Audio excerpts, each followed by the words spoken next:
What she didn't know was that this fight would continue long after her death, that the questions she'd been asking and the evidence she'd been gathering would ultimately lead to justice. But first, there would be 8 months of silence, 8 months of a family torn apart by uncertainty, 8 months of a perfect crime that wasn't quite perfect enough. Chapter 4. The Aftermath. Daniel Brennan arrived at his mother's house at 7:30 that evening, just as he had every Tuesday for the past 3 years. The routine had begun after his father's death, a way to ensure his mother wasn't too isolated, and had evolved into something they both cherished. Margaret would have dinner ready, they'd talk about their respective weeks, and Daniel would help with any household tasks that needed attention. But tonight, the house was dark. Daniel used his key to enter through the front door, calling out as he always did, "Mum, sorry, I'm late. Rebecca had an emergency at the hospital." Double quotes, silence. The house felt wrong immediately, not just empty, but abandoned. Margaret was never one to leave lights off when she was expected home, and there was no sign of dinner preparation. Daniel checked the kitchen, the living room, then headed upstairs to his mother's bedroom. Everything appeared normal, but Margaret wasn't there. It was then that Daniel noticed Molly's absence. His mother's beloved terrier was nowhere to be found, and that was when true worry began to set in. Margaret never left Molly alone for extended periods, and she certainly wouldn't have gone somewhere overnight without making arrangements for the dog's care. Daniel called his mother's cell phone. It went straight to voicemail. He tried again, then checked the house phone for messages. Nothing. He looked for her calendar, finding it open on the kitchen counter. Tuesday, August 15th. Dr. Morrison, 10:30 a.m., blood work.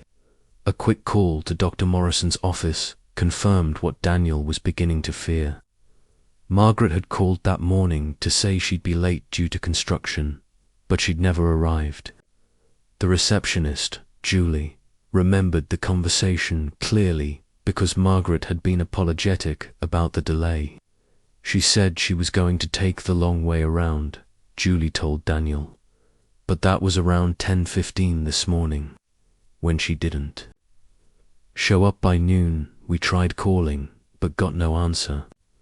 Daniel's next call was to the police. The dispatcher was professional, but not particularly concerned. An 82-year-old woman, gone for less than 12 hours.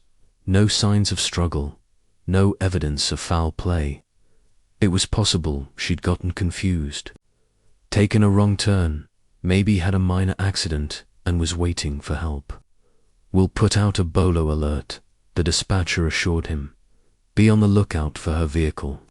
Can you give me the license plate number?" Daniel found the information in his mother's meticulous files. Margaret kept records of everything, and her car registration was filed under vehicles in her home office. As he searched through her papers, Daniel began to notice something odd. Several recent bank statements had handwritten notes in the margins, question marks next to certain transactions, amounts circled in red ink, but there was no time to analyze the details. His mother was missing, and finding her was the priority. Daniel called his sister Rebecca, who immediately left the hospital to help search.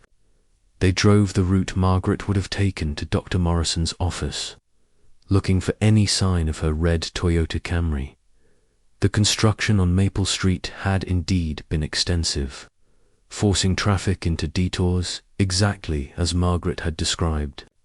But there was no sign of an accident, no indication that she'd been in the area at all. Daniel and Rebecca expanded their search, driving through neighborhoods and shopping centers, checking parking lots and emergency rooms. By midnight, they'd found nothing. The next morning, Daniel filed a formal missing persons report. Detective Sarah Martinez was assigned to the case, and she conducted a thorough interview about Margaret's recent behavior, her health, her financial situation, and her relationships. "Had your mother seemed confused lately?" Detective Martinez asked. "Any signs of memory loss or disorientation?" "No," Daniel replied firmly. "She was sharp as ever. She managed her own finances, drove herself everywhere, maintained the house. If anything, she was more organized than most people half her age." "What about depression?" The report mentioned she'd been seeing a therapist. Daniel hesitated. "She'd been sad since her friend Helen died a few months ago, but she was dealing with it, seeing Dr. Williams regularly, staying active, maintaining her routine. Sometimes grief can manifest in unexpected ways," Martinez said gently. "Elderly people experiencing loss sometimes,